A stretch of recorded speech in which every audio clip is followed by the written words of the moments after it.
നമ്മളിനി നേരെ പോകുന്നത് ഈ വിമാന ദുരന്തത്തിൽ 200-ലധികം പേരുടെ ജീവനെടുത്ത വൻ വിമാന ദുരന്തം. ഇത് നമ്മുടെയൊക്കെ ഹൃദയം ഉലച്ചിട്ടുള്ള സംഭവമാണ്, നമ്മുടെ കണ്ണ് നനയിച്ചിട്ടുള്ള സംഭവമാണ്. പക്ഷേ എങ്കിൽ കൂടി ഒരു പടി വേദനയുടെ ആക്കം കൂട്ടുന്നത് പത്തനംതിട്ട പുല്ലാട് സ്വദേശി രഞ്ജിതയുടെ മരണമാണ്.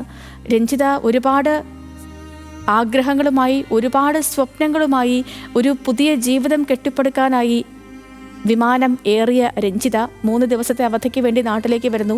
തൻ്റെ ഈ ജോലി ആവശ്യങ്ങളൊക്കെ നിറവേറ്റിയതിന് ശേഷം, കുഞ്ഞുങ്ങളെയും അമ്മയെയും സഹോദരങ്ങളെയും ഒക്കെ കണ്ടതിന് ശേഷം തിരികെ വീട് പാലുകാച്ചനായി എത്തുമെന്ന് ഉറപ്പു നൽകിയ ശേഷം ആ വിമാനത്തിലേക്ക് കയറിയതാണ് പുല്ലാട് സ്വദേശിയായ രഞ്ജിത. പക്ഷേ അത് രഞ്ജിതയുടെ അവസാനത്തെ ഒരു മടക്കമായിരുന്നു. തിരികെ വരില്ല, തിരികെ തനിക്ക് ആ സ്വപ്നഭവനം ഇനി കാണാൻ കഴിയില്ല എന്ന് രഞ്ജിത ഒരിക്കലും അറിഞ്ഞിട്ടുണ്ടാവില്ല.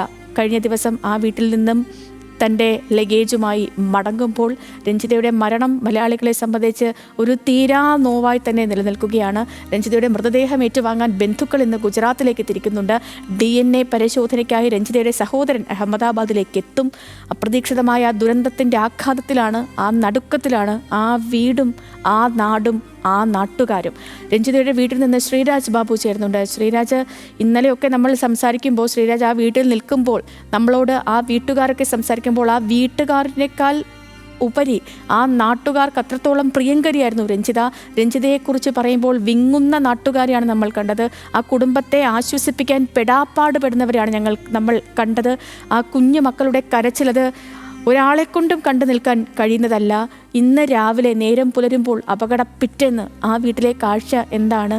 സഹോദരൻ അഹമ്മദാബാദിലേക്ക് പുറപ്പെട്ടിട്ടുണ്ടോ? എന്താണ് അധികൃതരിൽ നിന്നും ആ കുടുംബത്തിന് ലഭിച്ചിരിക്കുന്ന വിവരങ്ങളൊക്കെ? ഇതും അങ്ങനെ തന്നെയാണ്. ഇനി ഏറ്റവും പ്രധാനപ്പെട്ട കാര്യം, ഇവിടെ നിന്നും സഹോദരൻ അവിടെ എത്തി DNA പരിശോധന നടത്തുക എന്നുള്ളതാണ്.